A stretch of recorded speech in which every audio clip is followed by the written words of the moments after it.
apa itu hakikat hukum? Nah, hakikat hukum mencakup keseluruhan sistem hukum itu sendiri, yang dimana bagi para pelanggar akan dikenakan sanksi sesuai hukum yang berlaku.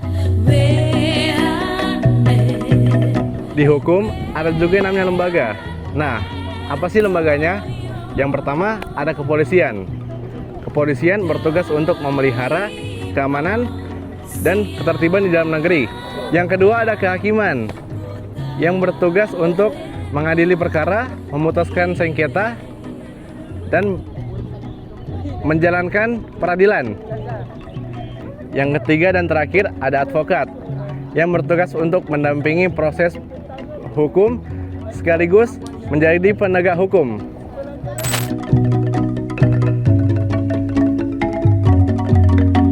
Dinamika pelanggaran hukum di Indonesia.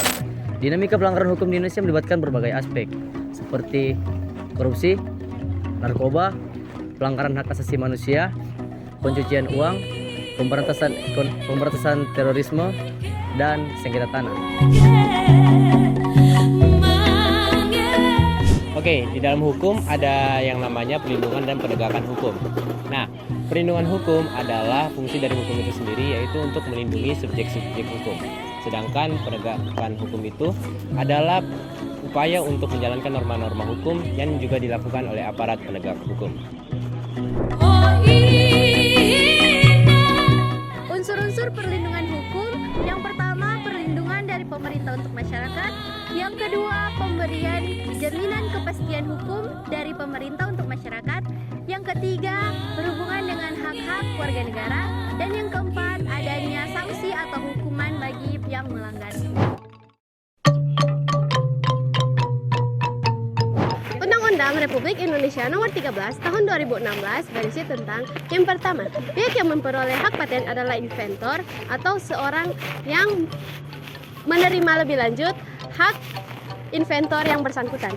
Yang kedua, jika invensi dihasilkan oleh seseorang atau secara bersama-sama, hak di atas invensi dimiliki oleh seluruh inventor.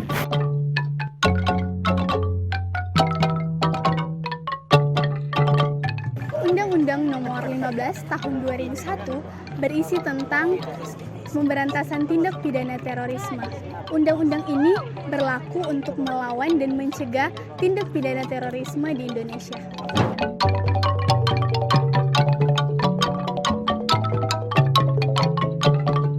Dalam Undang-Undang Nomor 38 Tahun 2014 menyebutkan bahwa hak cipta adalah hak eksklusif pencipta yang timbul secara otomatis berdasarkan prinsip deklaratif setelah suatu ciptaan terwujud dalam bentuk nyata tanpa mengurangi pembatasan sesuai ketentuan peraturan perundang-undangan. Kedua, bahwa hak cipta merupakan kekayaan intelektual di bidang ilmu pengetahuan seni dan sastra yang mempunyai peranan strategis dalam membantu perkembangan bangsa dan mewujudkan kesejahteraan sebagaimana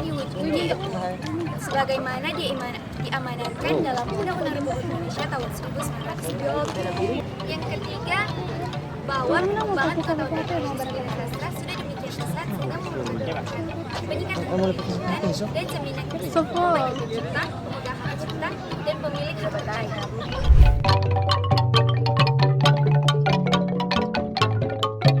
Undang-Undang RI Nomor 8 Tahun 1999 yaitu tentang perlindungan konsumen, menjelaskan bahwa konsumen adalah setiap orang yang memakai barang atau jasa yang tersedia dalam masyarakat, baik bagi kepentingan diri sendiri, keluarga, ataupun orang lain, dan untuk dilindungi bukan untuk diperdagangkan.